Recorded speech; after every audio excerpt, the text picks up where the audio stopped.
Hey guys, welcome back to Charisma Society. In this video, we're going to be changing the valve cover gasket in this 1996 Tacoma Toyota, of course. These are the tools you'll need, and these are the parts that you need. Torque specs will be mentioned throughout the video, so make sure you watch. But let's get started. We gotta have our magnet tray. We're going to start off by disconnecting the mass airflow sensor. We're just going to loosen it up just a little bit, just to slide it off. And then we're also going to unscrew this one. Just like that, we're just going to put it off to the side.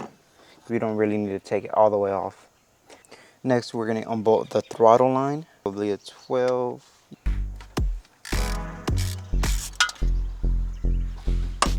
The one that goes to the pedal as well. This one's going to be a 10. Now you'll need some wrenches to loosen up the nuts for the throttle lines. Top one's going to be a 12, bottom one is a 14. This one's already loose for me.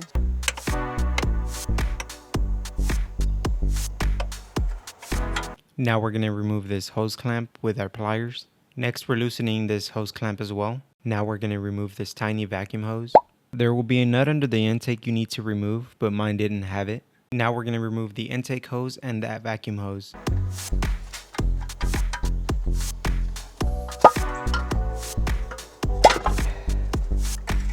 This is the missing nut that I was referring to. Now we're going to remove the line that goes to the throttle, and you simply just move this up, pull it outwards, just like that. We don't have to do this one since we could just fold this one over. Leave this in. Now we're going to remove this vacuum hose. Press on this one with your fingers, just like that. Now here you're going to want to remove this. You don't have to, but I'm going to. That way I could have more clearance. It is also a 10 millimeter.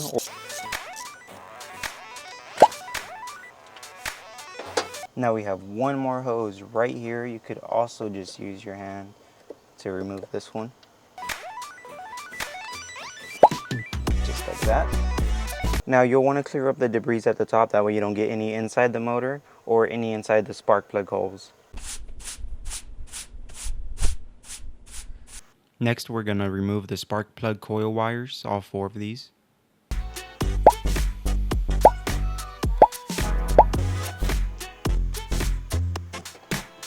Next, you'll want to remove this wire by unclipping these 4 locations.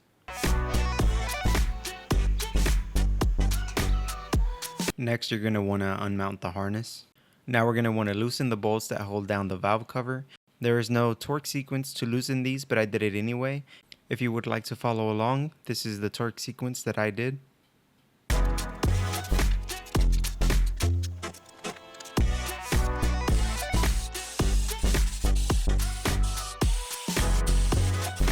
If this is the first time you're removing the valve cover, then you may need something to pry it.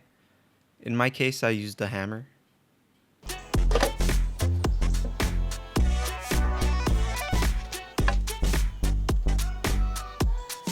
Next, you're going to want to remove the old seal,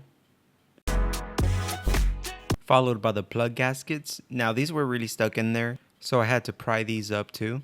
They may break on you as well.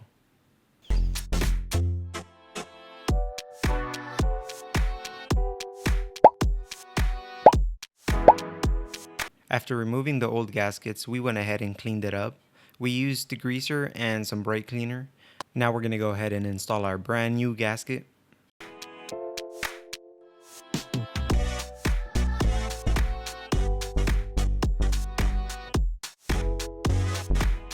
We got that main gasket on, and our kit also came with a replacement gasket for this, so we're going to replace that as well. I had to use a little bit of physics to remove the old plug, so you might as well. With the plug being old and brittle, try not to let any little remnants drop inside the valve.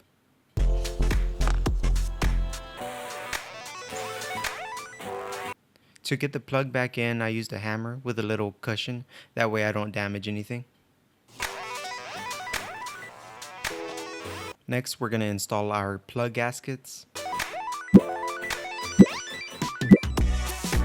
Alright, we got all our gaskets on there now. Now let's go ahead and install it. Alright, we're going to carefully reattach this on here.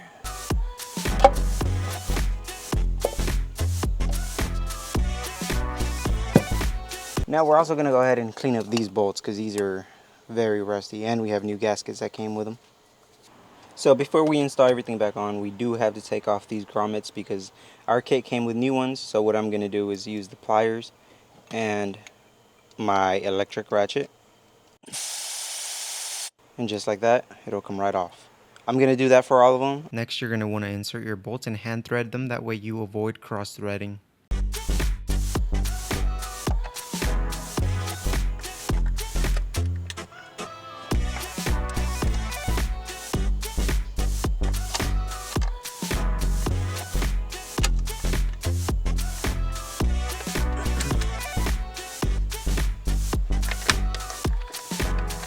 Next, we're going to want to tighten our bolts to 53 inch-pounds.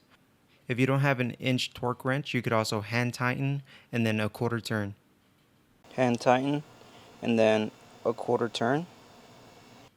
You may want to use the same torque sequence that you use to loosen the bolts.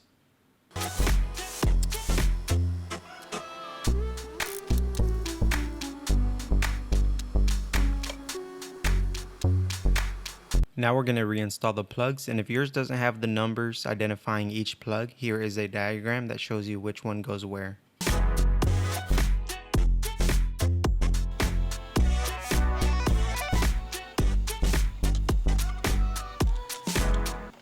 Let's not forget to tighten our little bracket and reattach our cable to its clips.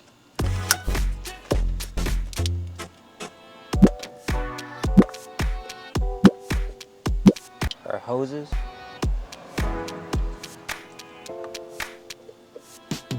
our throttle lines. The throttle line back in, we just insert it right there and back in its spot, and we'll tighten it. Now make sure that it works. If it pulls this line, then it's working.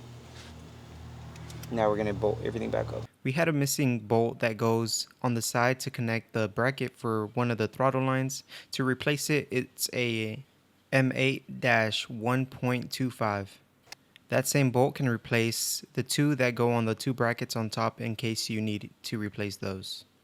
Now we're going to tighten the nuts that hold the throttle lines. The bottom was 14.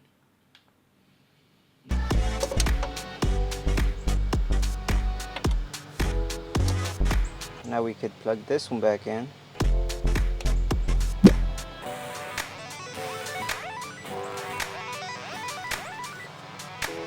Let's not forget to attach our oil cap. Now we're going to reattach our coupler.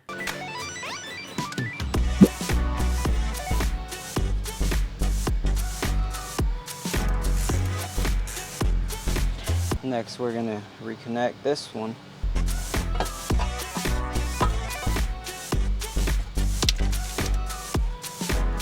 You'll notice a bolt missing here. That's because we used it down there.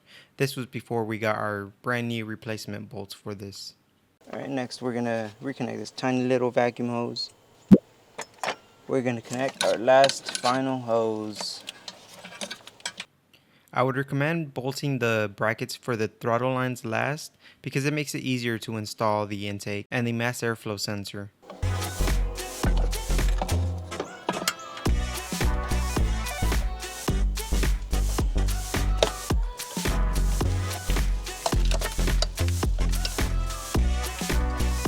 We just reconnect our mass airflow sensor, tighten up our hose clamps, nice and secure,